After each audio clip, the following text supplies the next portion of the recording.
Agora, tratando do empresário Pablo Marçal, do PRTB, que sofreu uma nova condenação da Justiça Eleitoral e reagiu neste domingo a esta decisão.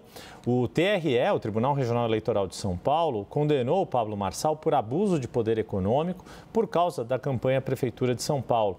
Marçal disse acreditar que vai reverter esse resultado e afirmou que cumpriu todos os requisitos legais durante a eleição.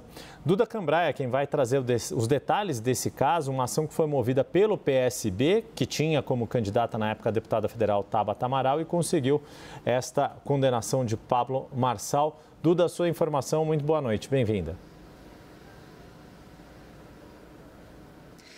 Boa noite, Yuri. Boa noite a todos que acompanham agora a CNN. Pois é, Yuri. Pablo Marçal falou aí de uma decisão que determina a inegibilidade dele por 8 anos, além do pagamento de uma multa de R$420 mil. Como você disse, é a segunda vez em 2025 que a Justiça Eleitoral de São Paulo condena Pablo Marçal. Nesta ação de hoje, Yuri, Pablo Marçal é acusado de abuso de poder econômico, uso indevido dos meios de comunicação e captação e gastos ilícitos de recursos durante a campanha de 2024. A gente lembra que Pablo Marçal foi candidato à Prefeitura de São Paulo pelo PRTB em 2024. E a CNN teve acesso a essa decisão de primeira instância da primeira zona eleitoral de São Paulo, do juiz Antônio Maria Patinho Zors. Como você disse, a ação partiu do PSB, partido da Tabata Amaral, que também foi candidata às eleições de São Paulo no ano passado, e Tabata também se manifestou sobre essa decisão. Tabata disse que não vale tudo para ganhar o pleito e quem trapaceia deve ser responsabilizado. Segundo o magistrado, Marçal cooptava colaboradores para fazer distribuição de vídeos nas redes sociais.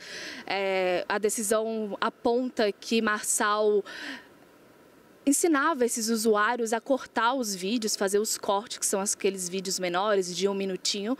Depois de aprenderem, os usuários, então, disseminavam esses vídeos pelas redes sociais e, a partir de uma quantidade de visualizações, esses usuários começavam a receber uma quantidade de dinheiro pelo Pablo Marçal ou por empresas ligadas a Pablo. O juiz entendeu que esse meio de pagamento impediria a fiscalização da Justiça Eleitoral. Além disso, o magistrado também cita ofertas de brindes em sorteios. A questão é, só poderia participar desses sorteios quem divulgasse propaganda eleitoral do Marçal.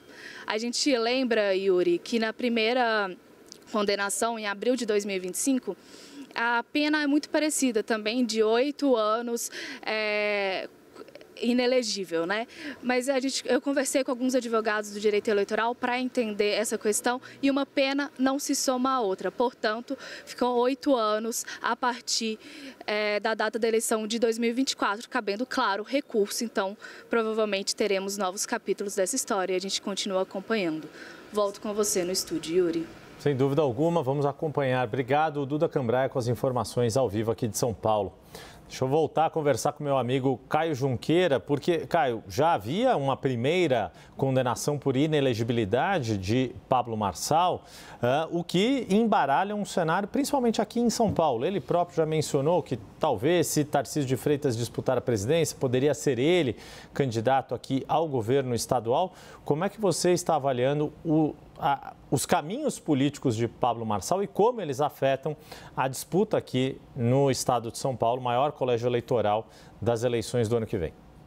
Yuri, é fato que o Marçal não vai poder ser candidato nos próximos 8 anos, né? Essas condenações ainda são em primeira instância e certamente o TSE, os TRE de São Paulo confirmará e o TSE em Brasília confirmará e essas decisões vão transitar em julgado. Isso porque a gente nem está falando, o processo mais polêmico do Marçal é aquele do laudo falso que ainda não foi julgado, né?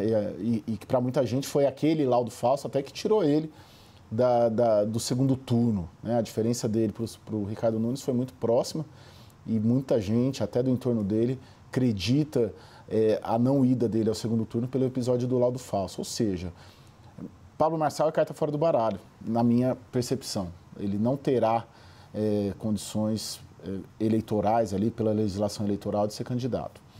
Isso levanta aí, para te responder, para onde vão migrar os votos dele, né? O Datafolha mais recente deu aqui em São Paulo ele num cenário com Tarcísio de Freitas com 16% dos votos, é muita coisa. E a gente, quando conversa com dirigentes, caciques partidários, diz que ele pontuou muito bem em nível nacional também, principalmente no Nordeste.